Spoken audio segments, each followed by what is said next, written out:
Paulo está escrevendo para o jovem Timóteo, o jovem pastor Timóteo, e ele precisava ser encorajado. Você imagina assumir uma liderança, um ministério de apacentar vidas, e nesse momento Paulo, mesmo prisioneiro, ele agora vai encorajar Timóteo. O que Paulo está tratando aqui? Paulo está tratando com Timóteo.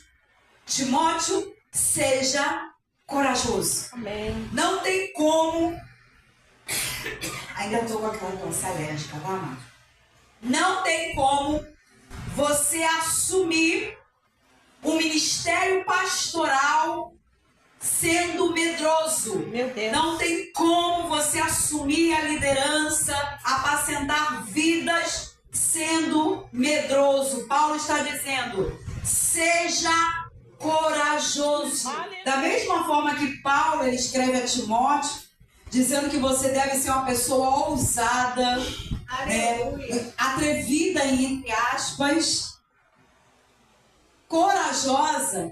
Ao mesmo tempo, você vai precisar de equilíbrio. Amém. Que esse equilíbrio ele é dado pelo amor e pela moderação. Amém. E ele vai escrevendo e continua falando agora que dentro desse contexto, por que eu preciso de lembrar que eu não posso temer a obra que Deus confiou na minha mão? Eu preciso ser forte. O Senhor me alistou, agora eu faço parte de um exército onde não haverá mais tristeza. Não, Paulo não engana Timóteo. Meu Deus. Paulo diz, você foi alistado, você foi alistada para a guerra. Então eu entendo que se eu fui chamada para uma guerra, se você foi chamado para uma guerra, e o que é uma guerra? É você negar a si mesmo, Amém. é você carregar a sua cruz, é você aceitar a obra que Deus confiou. Mas pensa numa coisa, Amém. Deus confia em nós, meros humanos, Meu Deus. errantes, pecadores, sujeitos ao pecado, e Deus confiar o reino dele, confiar vidas nas nossas mãos. Deus maravilhoso. Que privilégio! E é por isso que nós não podemos abrir mão, Meu Deus. não podemos trocar o ministério da palavra, o ministério do louvor, o ministério pastor está encerrando. Amém. Mas você precisa lembrar que pessoas idôneas precisam estar ao seu lado. Amém, Jesus. Confia a homens idôneos. Amém. Conheça quem é fiel e quem não é fiel, Deus. para que você vá bem no seu ministério. Glória a Deus. E lembrando também, eu vou usar a figura dos dois pastores aqui, e lembrando, a obra do Senhor traz aflição, a obra do Senhor traz sofrimento. Não queira pensar que eu vou abrir uma igreja, eu agora vou enriquecer, vou ter uma vida completamente diferenciada da que eu tinha antes. Paulo está dizendo, sofre pois comigo as aflições, como bom soldado de Jesus Cristo. E amados, essa é a realidade que nós temos vivido hoje. Igrejas, mensagens têm sido pregadas tentando mostrar que a vida cristã é uma vida isenta de sofrimento. Mentira! Poderoso. A vida cristã, ela é regada de aflições. O ministério pastoral, a igreja verdadeira de Jesus Cristo, aquela que está pautada na sã doutrina. Ele continua dizendo, e se alguém também milita, não é coroado, se não militar legitimamente. Eu vou encerrar nesse texto, porque isso aqui é terrível e é muito atual. Aquele que milita, foi chamado, foi convocado. Eu não sei qual convocação você recebeu. Paulo está dizendo, olha, o que de mim, entre muitas testemunhas, você ouviu, confio a homens vivo e poderoso. Que sejam idôneos para também ensinarem os outros. Paulo estava dizendo aqui numa linguagem bem sintetizada. Ele está dizendo: Timóteo, a obra pastoral, Aleluia. ela é árdua, precisa de coragem, Aleluia. precisa de afinco, precisa de dedicação. É. Não é uma brincadeira. É Deus. Altar, ministério, não é circo. Timóteo, sofre, pois, comigo as aflições como bom soldado de Jesus Cristo. Amém. E ele continua dizendo no versículo 4. Deixa eu molhar a garganta. Ninguém que milita se embaraça com o negócio desta vida. Paulo começa agora a dizer para Timóteo o quão santo é o ministério pastoral. Pai querido e O amado. quão diferenciado é o ministério pastoral.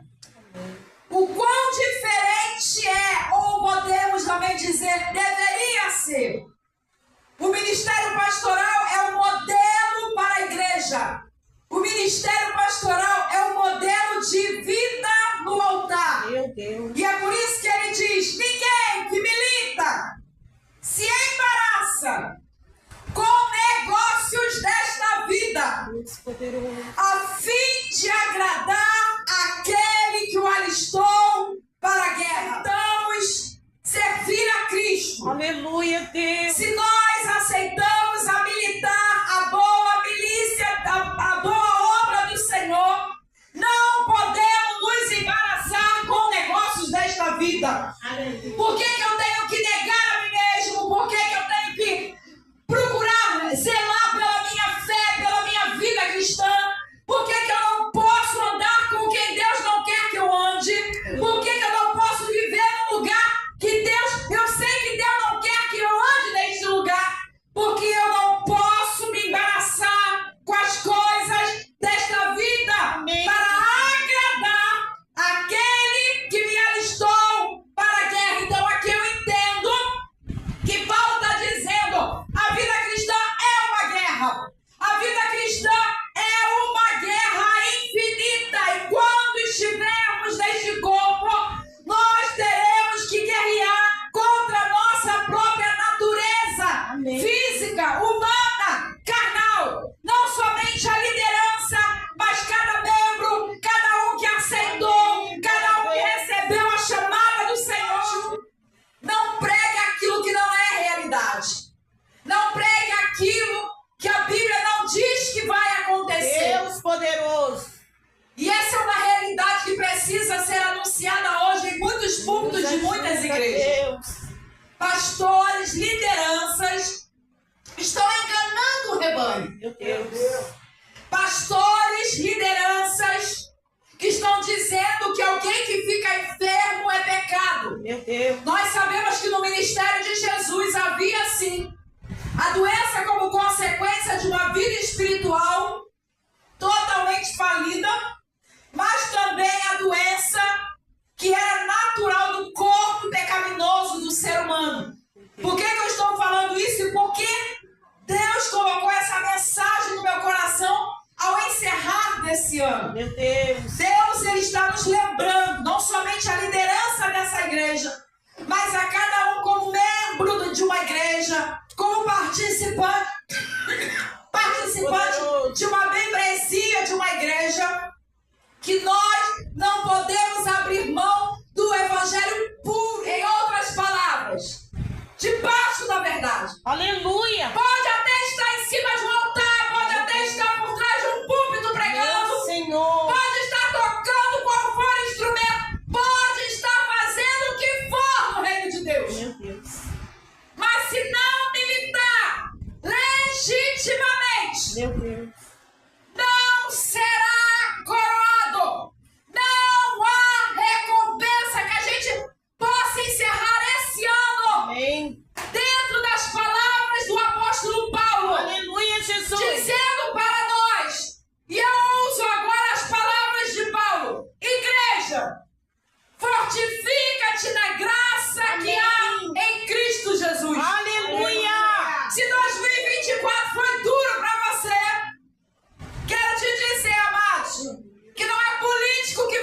Jesus. É a tua postura diante de Deus. Aleluia. É a tua fidelidade a Deus. É. É a tua submissão à palavra que vai fazer com que você consiga militar legitimamente. Paulo está dizendo.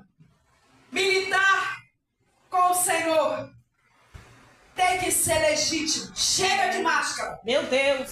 Tiremos as máscaras. Aleluia. Antes da virada do ano. Nos posicionemos corretamente. Amém. Legitimamente. Glória a Deus. Sofre as boas aflições. Que boa, Marlene. Sim, se é pela causa do Evangelho, é uma boa aflição. Glória a Deus. Se a perseguição que você está sofrendo é pela causa do Evangelho, dê louvor nisso.